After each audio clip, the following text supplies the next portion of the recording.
Like most emerging market economies, we have our own issues to deal with. We have issues on the energy side, we have issues on the infrastructure side, we have issues with debt, we have issues with the trade deficit, we have issues with the fiscal deficit. And all these things kind of link back to one sort of common thing that we have in the economy, and that goes back to tax collection. So when we as an economy are unable to generate the revenue in order to cover our trade deficits and our fiscal deficits, the question must be asked, why is tax collection not where it should be? It is incredibly low. It is less than 9% of GDP even today. On the other side, economic activity as defined by consumption, as defined by investment, that is very much there.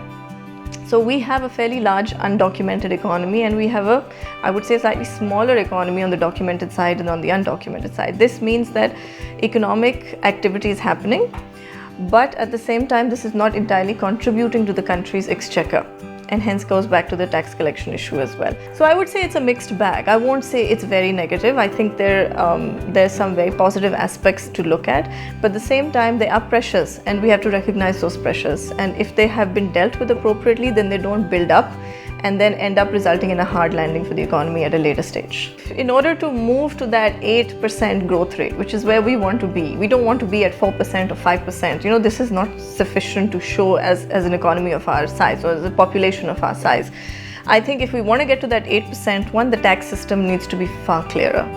It needs to be reformed very substantially so that the economy actually has the ability to generate revenue beyond your general sales tax or beyond your withholding taxes or every other kind of indirect tax that this government has been imposing for the last 5-6 years.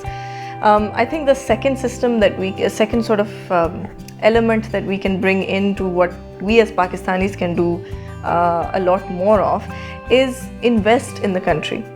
Actually invest in the country's infrastructure, in the country's systems, in the country's economy, and in terms of the social systems, the health, the education, etc. We don't really invest in our country. When we talk about investment, and this may sound odd coming from somebody who's sitting as an asset manager, but investment is not just the stock market or real estate.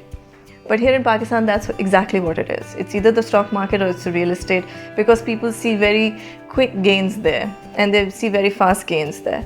I think the reality is you must be in a position to invest in your industry, invest in your businesses, invest in health, invest in education, and invest in our own people. Because what happens here is a lot of our best minds tend to go abroad. And so they don't contribute back to our economy unless it's in the form of remittances, etc., which is important. But we actually have, I think our biggest export today is labor. And if that labor, that skilled labor, unskilled labor were to stay on in Pakistan, I think you would see a very different framework in corporations and in businesses. There's lots of ideas. There's no shortage of entrepreneurship spirit. But who funds that? Today, there is maybe a handful of individuals with their own sort of private funds that are looking for such opportunities and are looking to fund such people. But we don't need 5 new entrepreneurs a year. We don't need 10 new entrepreneurs in a year. We need 10,000 new entrepreneurs a year in order for this economy to generate jobs and to generate business that makes sense. So I think where you miss out is the angel investors, the seed investors, the very early stage capital that you need to start a business and to grow a business. So if I compare where we are today to where India was 20 years back, this is what they had. They had availability of capital. And sometimes it didn't always come from private sector.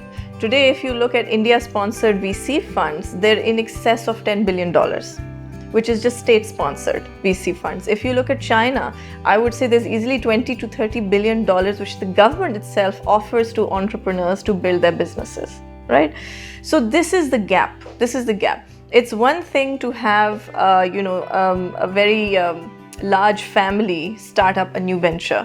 It's a completely other thing for somebody to come out from a grassroots level and look to launch something entirely new. You have a family-owned enterprise and it continues to stay family-owned for the next few generations, right? If you compare us with what India has done, what China has done, there's no such concept of just pure family-owned. You have to go public, you have to buy out, you have to do many other things to scale up your business and be competitive in today's global economy.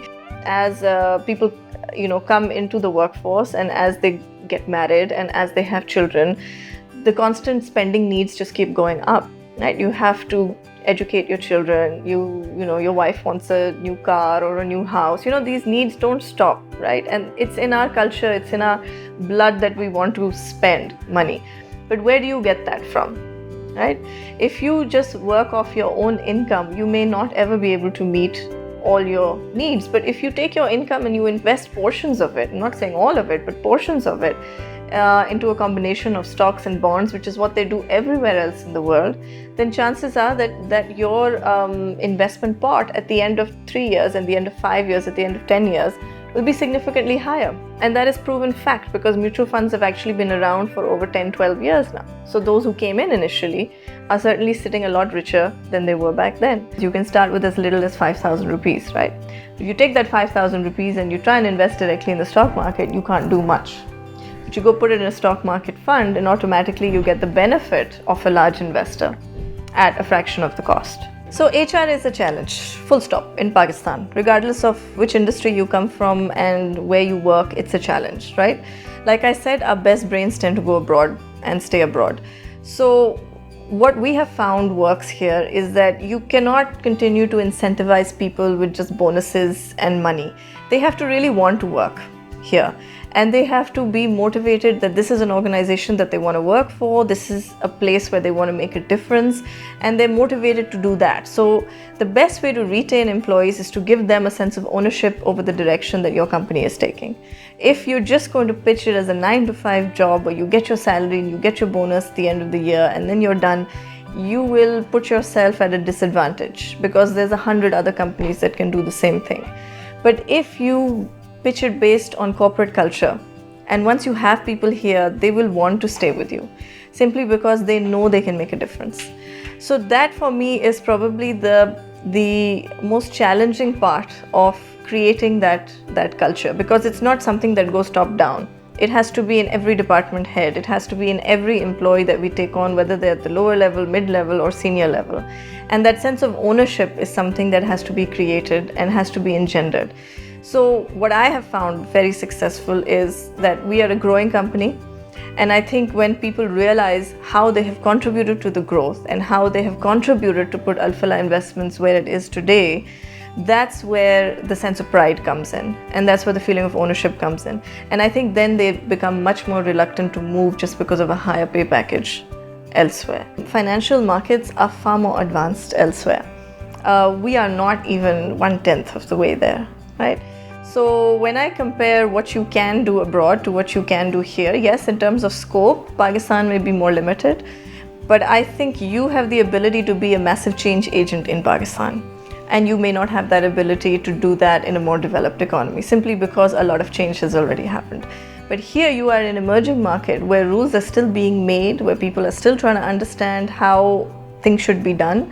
And so you have the ability to make that difference and to be a real factor for change, right? So, I mean, for example, in Pakistan, at a very young age, I was sitting on the MUFAB board, which is the Mutual Fund Association of Pakistan board, right? Now that board decides policies, it decides regulation and conveys the same up to the regulator. So it's actually a governance type of system, right? So in order for me to sit on some similar structure internationally, it would take me years to get to that position. Very important, very crucial. Must have it. And if you're not wrapping up your work by 6:37, something is wrong. So you have to go back and think about what's wrong and try and fix that. I would say if we look in Pakistan, I would say probably Syed Babar Ali. I think he's been a huge inspiration. I think the thing that gets me the most about him is he has a knack for being able to cut through all the detail and really just look at the bigger picture and identify the one thing that needs to change in order to turn a situation around. And obviously he's contributed immensely, to the growth of this country in so many, different ways. I think when it comes to leaders, there's no limit to learning. You have to keep learning.